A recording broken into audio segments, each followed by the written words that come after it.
दलित समाज के लोगों के लिए है, और वो है शिक्षा वो शेरनी का दूध है, शिक्षा वो शेरनी का दूध है, जो पिएगा वो दहाड़ेगा, जो पिएगा वो दहाड़ेगा।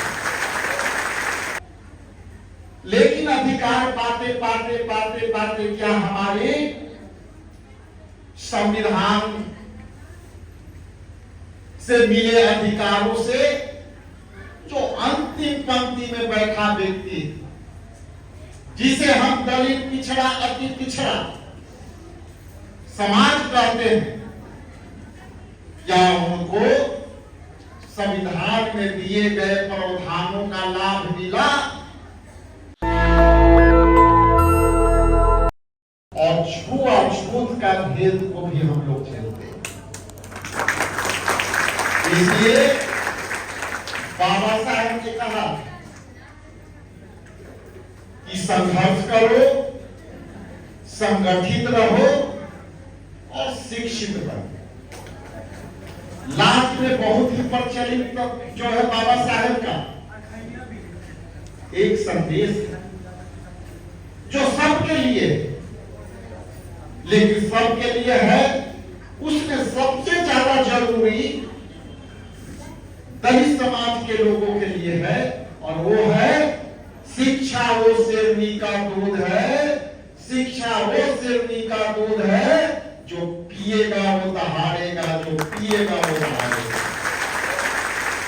इसलिए त्रिलोकी जी और जितने भी यहाँ सदस्य हैं, इसने जिस तरह से माता जी को बुलाया, और आज वो शिक्षा का ही असर है कि इस मंच से बाहर के गई साधारण महिला, साधारण वेशभूषा में रहने वाले मंच से रह गए हैं, और इसका असर शिक्षा का असर है। आप सही कहते कि संविधान हमें कई अधिकार देता है, लेकिन अधिकार पाते पाते पाते पाते क्या हमारे संविधान से मिले अधिकारों से जो अंतिम पंक्ति में बैठा व्यक्ति, जिसे हम दलित पिछड़ा अति पिछड़ा समाज कहते हैं, क्या उनको संविधान में दिए गए प्रावधानों का लाभ मिला? तो मेरे जैसा व्यक्ति ये कहेगा कि आज भी नहीं मिला, आज भी उसी तरह से दलित पीटे जाते हैं, आज भी उसी तरह से भेदभाव है, आज भी शिक्षा में देने में भेदभाव है। इसीलिए संविधान में आदरणीय राहुल गांधी जी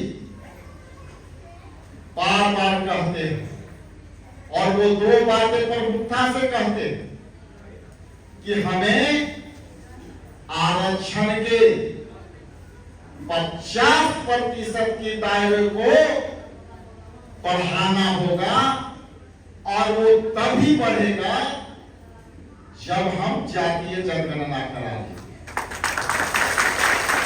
और राहुल जी ने कहा था कि जब तक जातीय जनगणना नहीं होगी तब तक ले हम दलित हैं, पिछड़े हैं, अति पिछड़े हैं, EWS हैं, इनकी हम एक सरे नहीं कर पाएंगे कि किनको कितना शिक्षा मिला, किनको कितना आर्थिक लाभ मिला, किनको शिक्षा से नौकरी मिला।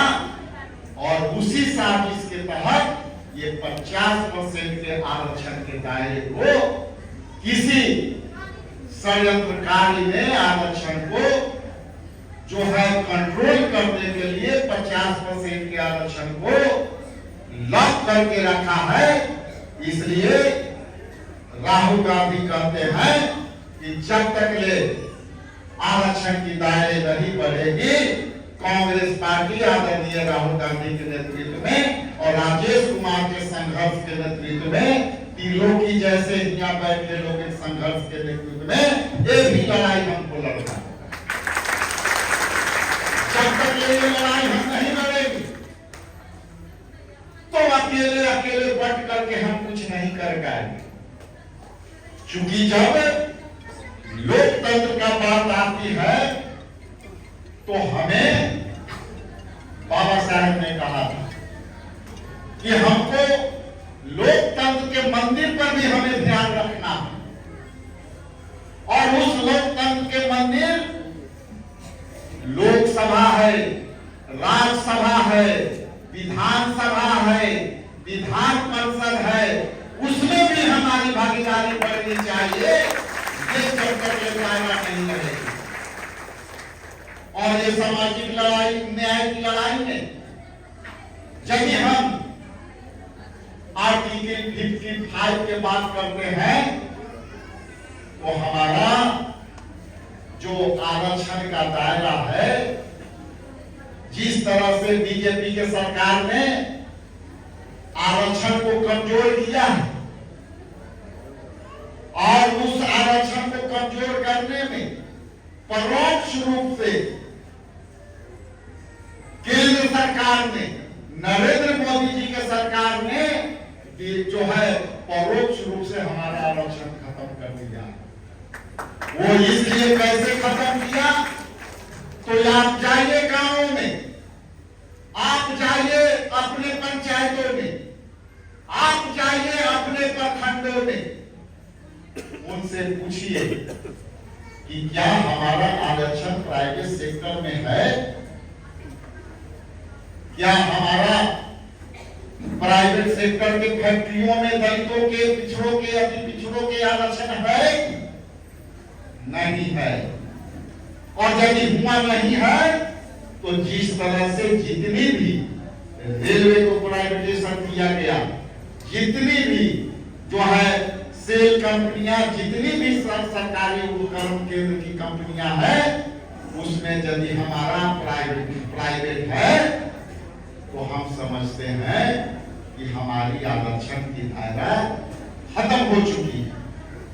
और चूंकि सरकारी और गैर सरकारी संस्थानों में हमारा आरक्षण कुछ % का है और उस सरकारी में हमारी नौकरियां बहाली नहीं हो रही है, केंद्र सरकार के ग्रामीण विकास में यदि बहालियां नहीं हो रही है, बिहार सरकार के ग्रामीण विकास में यदि बहालियां हो रही है, तो हमको आरक्षण मिलता। लेकिन कोई भी सरकार के केंद्रीय मंत्रालय है, उसमें कोई भी बहालियां अभी नहीं होती, और यदि नहीं होती तो आपका आरक्षण सीधे तौर से होता है,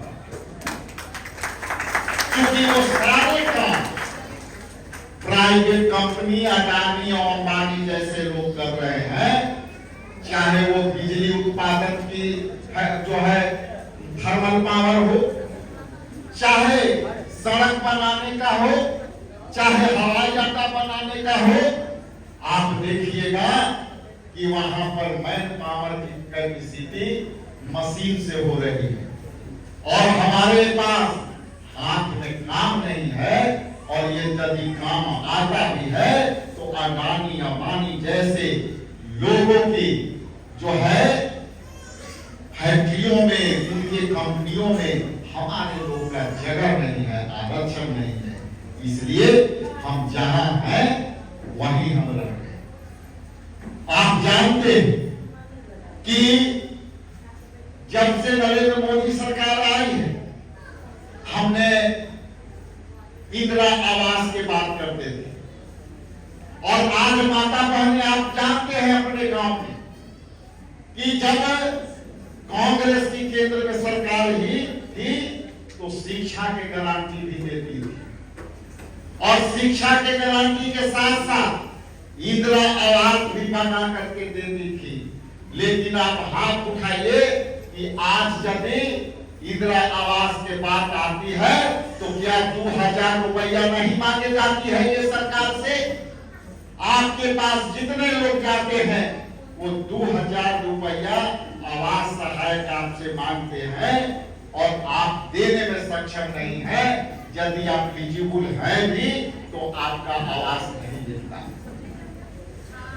आप शिक्षा की जब बात करें तो जब मनमोहन सिंह की सरकार थी तो गरीबों के लिए सर्व शिक्षा अभियान चलाया और उस सर्व शिक्षा अभियान के ये ताकत थी कि गरीब गुरबे के बच्चे बहुत आराम से उनको कुछ अवसर मिलता था और यदि वो रहता तो त्रिलोकी जी जैसे लोगों को इतनी कड़ी मेहनत नहीं करना पड़ता।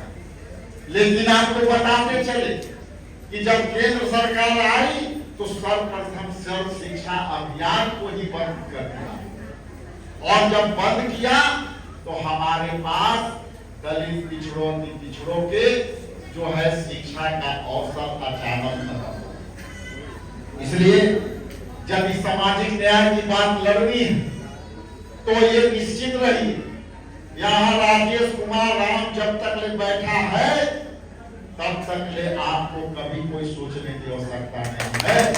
मैं पूरे ताकत से और पूरे विश्वास से आपको ये विश्वास दिलाता हूँ कि सदाकत आश्रम की दरवाजा भले ही आप कोई कारण से पहले नहीं जुड़े हो, मैं स्पष्टवादी व्यक्ति हूँ, भले ही आपके मन में कुछ संकुचित विचार रहा हो, भले ही आपको जुड़ने का मन हो और न किसी कारण से नहीं जुड़ते हो, लेकिन आज राजेश राम यहाँ बैठा है तो आपको दिल खोल करके आपको जोड़ने के लिए वो आपको ताकत देने के लिए आने वाला समय में हम चुनाव लड़ेंगे और जिसकी जितनी हिस्सेदारी उसकी उतनी भागीदारी। और मैं स्पष्ट कर दूं कि आने वाला समय में आपकी हिस्सेदारी तय होती रहेगी, तय होती रहेगी। और यदि उसके लिए हमको यदि किसी से सीधे तौर पर लड़ना होगा तो आपके हिस्सेदारी के लिए राहुल गांधी भी लड़ेंगे और मैं भी लड़ूंगा। आपको स्पष्ट कर दें कि बड़ा दुख होता है कि यदि कई भी सामाजिक संगठन से हमारी बात होती है, हम आभारी हैं अपने प्रभारी कृष्णा लवरू जी का, हम आभारी हैं उन तीनों प्रभारियों का कि हम लोगों ने काम करने का अपना तरीका चेंज किया है। चूंकि मानना है कि यदि हम अपने आप को बदल देंगे नहीं तो हम समझते हैं कि संगठन खड़ा नहीं होगा। लेकिन आज तक मैं स्पष्ट कर दूं कि शायद आपकी हिस्सेदारी कम मिली हो, शायद आपकी हिस्सेदारी देने में कोई कमियां रही हो, लेकिन हम जब आए हैं तो आपकी सारे हिस्सेदारी आप ये तय है। और जब विधानसभा में जब हम दूसरे बार के सदस्य हैं और जब मैं देखता हूं तो कई जातियां समूह ऐसे हैं जिनका प्रतिनिधित्व विधानसभा के अंदर नहीं है। यदि समाज के अंतिम पंक्ति के बात करें तो हमारा भाई भी जो श्मशान घाट पर आग देने का काम करता है उस जाति का भी कोई विधानसभा में प्रतिनिधित्व देने वाला नहीं है। आज उसे भी मौका मिलना चाहिए। हम आज से नहीं इस मिशन में जुड़े हैं। हम बड़ी आभारी हैं अपने आदरणीय के राजू साहब का जो केरला कैडर के वाईएस है और उन्होंने जब यहाँ मुझे इसके पहले जब काम करते थे तो हम भी एलडीएम के तहत हम जो है बड़े पैमाने पर काम करने का काम। एलडीएम के मतलब है कि लीडरशिप डेवलपमेंट मिशन और कांग्रेस पार्टी आदरणीय राहुल गांधी जी के नेतृत्व में एलडीएम योजना लीडरशिप डेवलपमेंट योजना का देन है कि आज त्रिलोकी जैसा आदमी और सारे लोग यहाँ एक मंच पर बैठ के, कांग्रेस जैसी बड़ी मंच पर बैठ करके आपने भाषण दिया। यही हमारा जो है कांग्रेस पार्टी का है। और आने वाला समय में आप ये तय है कि ओबीसी के हिस्सेदारी सीटों में और दलितों के हिस्सेदारी, और दलितों में उन दलितों के हिस्सेदारी बढ़ेगी जिनको आज तक हम मौका नहीं दिए हैं, उनको भी मौका मिलेगा, उनको भी मौका। ये आने वाला समय आपका है, लेकिन साथ ही साथ मौका हम लोग को तब मिलेगा जब भीम, जय भीम के नारों से बीजेपी को खदेड़ना होगा और इनसे सावधान रहना होगा। और मैं 20 पर जो है सीटें, मैं निश्चित तौर से 20 सीट, जितना भी सीट मिलेगा उसमें से 20 सीट अति पिछड़ा को मैं देने जा रहा हूं। और उसके बाद जो बचेंगे उसमें दलित को भी मिलेगा और ओबीसी को भी मिलेगा। ये आने वाला समय में आपकी ये तस्वीरें स्पष्ट देखेगी, लेकिन हमारी संघर्ष बड़ी है, हमारी संघर्ष एकजुटता में है। और कई को हमारे ही समाज के लोग अलग अलग पार्टी बना के बैठे हुए, और ये देखने की आवश्यकता है कि जो हमारे हित के बात करने वाले लोग कहीं अपने परिवार के लोग को मदद कर रहे हैं। इसलिए जो लोग हम लोग को परिवारवाद के जो है देते हैं, उनसे भी आपको सवाल करना होगा कि आने वाला समय में आप अलग अलग लोगों को कितने लोग देना होगा। कम से कम हमारा बेटा तो चुनाव नहीं लड़ेगा, कम से कम मेरे परिवार के लोग तो चुनाव नहीं लड़ेगा, लेकिन कम से कम ऐसे ऐसे लोग तो चुनाव जरूर लड़ेंगे, ये तय है। ये आप ही के समाज के एक बड़े बड़े नेता हैं, उनसे भी सवाल होनी चाहिए कि आपकी भागीदारी कितनी है। मैं तो आपकी भागीदारी के लिए बैठा हूं, और जो पीछे के गलतियां हैं उस गलतियां के लिए हम आपसे ये जरूर कहेंगे कि पीछे की गलतियां आपको नहीं दोहराने को मिलेगा, और आप पूरे तरह से आने वाला समय में मैं आपके पूरे ताकत दूंगा। सारे ताकत के साथ आप पूरे बिहार का दौरा करिए, मैं भी आपके लिए इनको लीडर बनाना है कि नहीं बनाना है। नेशनल दस्तक की आपसे गुजारिश है कि अगर इसको बचाना चाहते हैं तो नेशनल दस्तक को सब्सक्राइब करने के लिए रेड कलर के सब्सक्राइब बटन को दबाएं, फिर बेल आइकन की घंटी दबाएं। नेशनल दस्तक को बचाने के लिए बहुत जरूरी है कि हर खबर को शेयर करें, लाइक करें, कमेंट जरूर करें।